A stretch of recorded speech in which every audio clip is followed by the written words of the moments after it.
About the Nativist riots, Irish Kensington erupts. Ken Milano.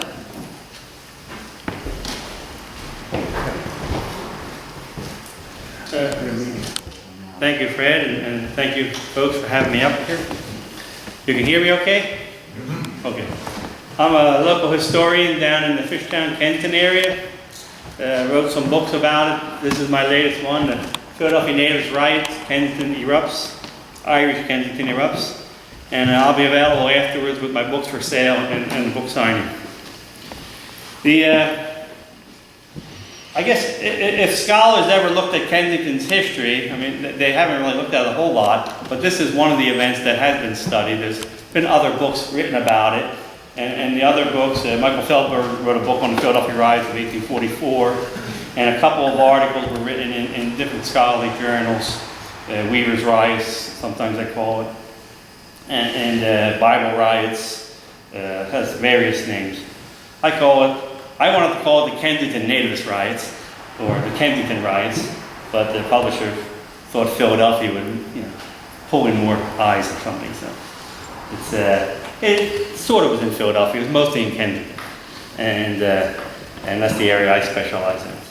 So in my book, I take a more of a real local, microscopic look at things.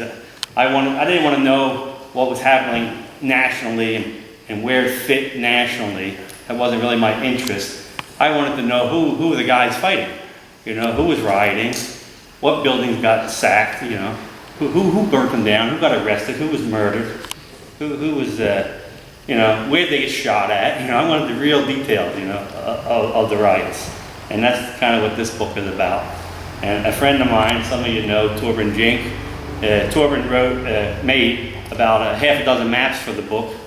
That's not one of them, but that is a map that he gave me. But he made about half a dozen bird's eye views, where he took away mostly all the buildings and only represents the bird's eye view of buildings where the riot took place.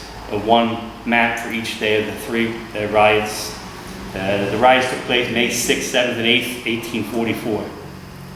And our first image up here is a map of most of the Camac estate, or the Masters estate.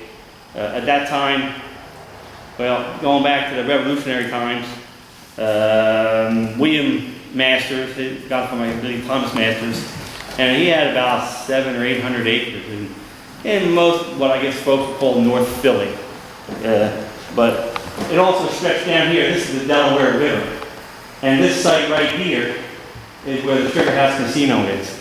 And that's why we were battling them so much when they were doing that archaeological dig back several years ago, because we really wanted them to work on that site more than they did. This right here, right about right here, this is Frankfort Avenue right here. This is Shackamaxon Street. And right around right here was where British Redoubt No. 1 was, which was the main fort for the string of forts that British erected to defend Philadelphia in the winter of 1777-78. When they had taken Philadelphia. And over here is Germantown Avenue, right here. This is about 2nd Street, 3rd Street. A lot of these streets aren't even cut in yet. Front Street is your main street up to a point. 2nd Street being a little bit longer. And what happened was that when the Revolution broke out, the Master's daughters, Sarah and Mary, went to England and left their estate in the hands of an overseer who wasn't really that good, and he got into some debt. Things were being taken to sheriff's sale and things like that, and they were in England, and really the Revolution, things really got disrupted. So it didn't really get developed much. This is all empty. And this map is 1818. So this is after they come back from England. While in England, Masters married Turner Camac, an Irishman, Protestant, Church of England. And he was sort of well known in Ireland, County Wexford. He had some copper mines. And in his copper mines, his brother and his other partner hired a lot of Irish Catholics.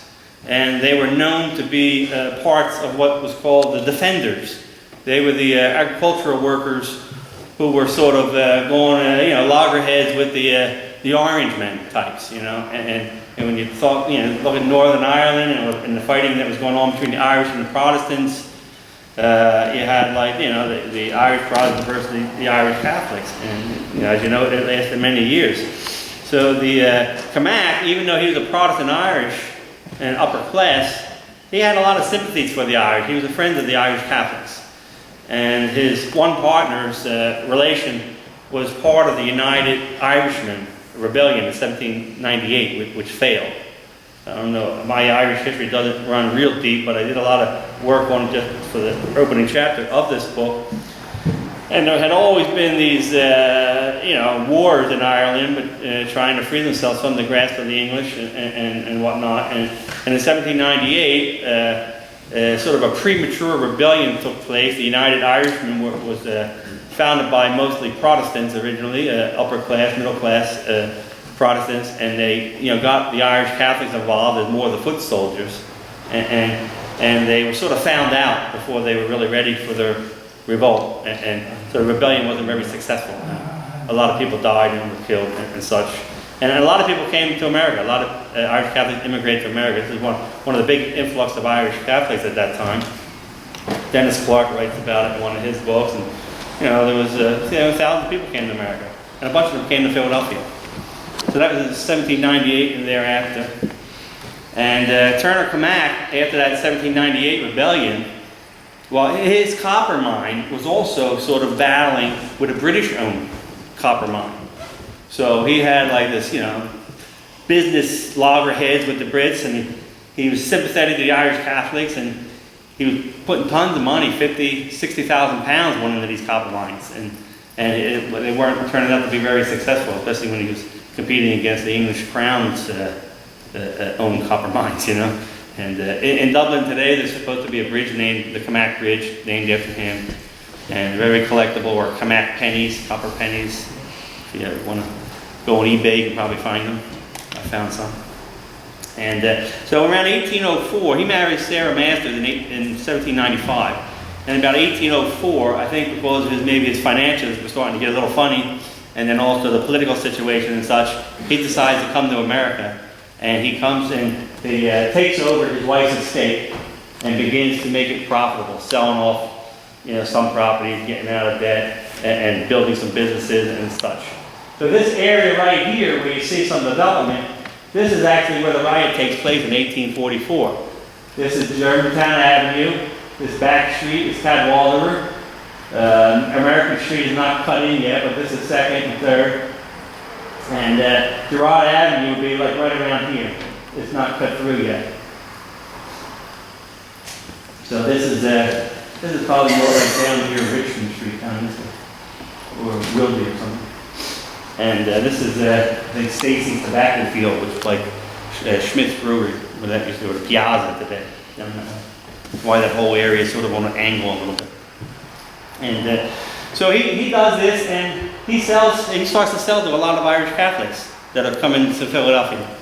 And this develops as an Irish Catholic community. In the 1810s, 1820s, it starts to build. And they established St. Michael's Parish at 2nd and Jefferson in 1831. The same decade, in the 1830s, they built the Nanny Goat Market. It was called the Washington Market. American Street used to be called Washington Street. So this was their market house, a block-long structure, similar to Head House Square down on 2nd Street. And it's the heart of the Irish Catholic community where they meet every weekend, swap stories and whatnot, and bring their goods for sale and stuff like that.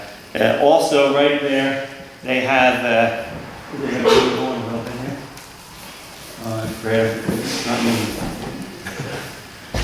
they also built the city, the county, I guess, built the Master Street School, which was right on Master Street between 2nd and 3rd.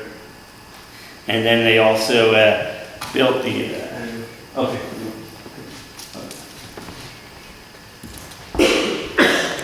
They also built the Hibernia Hose Company around 1842. The Nanny Goat Market was like 1836. So you have an Irish Catholic neighborhood building. And this whole area takes place in West Kensington. Frankfurt Avenue was your dividing line between East Kensington and West Kensington. When Kensington becomes self-incorporated in 1820 and self-governing, it divides itself in half to be self-governing for governing purposes. And East Kensington is east of Frankfurt. Frankfurt to the river. West Kensington goes from Frankfurt Ave over to about 6th Street. This map is just showing you the relationship of St. Michael's Church and Parish with the downtown churches that were also either burnt, in the case of St. Augustine's, which is just around 4th and Vine, and St. Joe's, Old St. Joseph's, and Old St. Mary's, which were threatened but not attacked. The militias decided to actually do something at that point and prevented that from being attacked. And then here's the Delaware River, Germantown Ave, Frankfurt Ave, just to give you an idea if you're not familiar with that area. This is the Irish Catholic neighborhood of West Kensington. You have, these look like 3 big structures, but actually they are blocks of row homes, wooden, some brick, some courtyards. Up here we see 8, 9, and 10. That is Harmony Court, McAfee's Court, Weaver's Court, and Weaver's Row. These courts come into play during the riots. They are the headquarters of the Irish Catholics, where they are holed up with their cases of rifles and such, and really battling it out. And down here, around number 7, that's your Hibernia Hose Company, the Volunteer Irish Catholic Firehouse. If you're familiar with firemen's history, fighting history, in the 1830s and 40s, volunteer firefighters battled practically every Friday night and Saturday night. I mean, they weren't fighting each other to put out a fire, they were fighting each other just for sport. You know, they would fight each other to who put out the fire to get paid. Have you ever seen the gangs in New York? Could have been Philadelphia, could have been the gangs in Philadelphia, you know, same movie. Right here is your Nanny Goat Market. Over here is St. Michael's Church at 2nd and Jefferson. Down here is the nunnery, which is the Sisters of Charity. They had a convent and a little seminary going on there. Number 3 across the street was Coors Temperance Grocery Store, which comes into play when the Irish were on the rooftops defending the nunnery from being burnt down. And number 5 right here is the Master Street School. That's the public school where the Bible riots take place. And number 4 is the empty lot where the Nativists want to have their meeting on May 3rd and then later on May 6th where the riots begin. And over here is where Alderman Hugh Clark lives, probably the wealthiest guy in West Kensington, an Irish boss weaver and alderman, police magistrate, and a big shot in the neighborhood.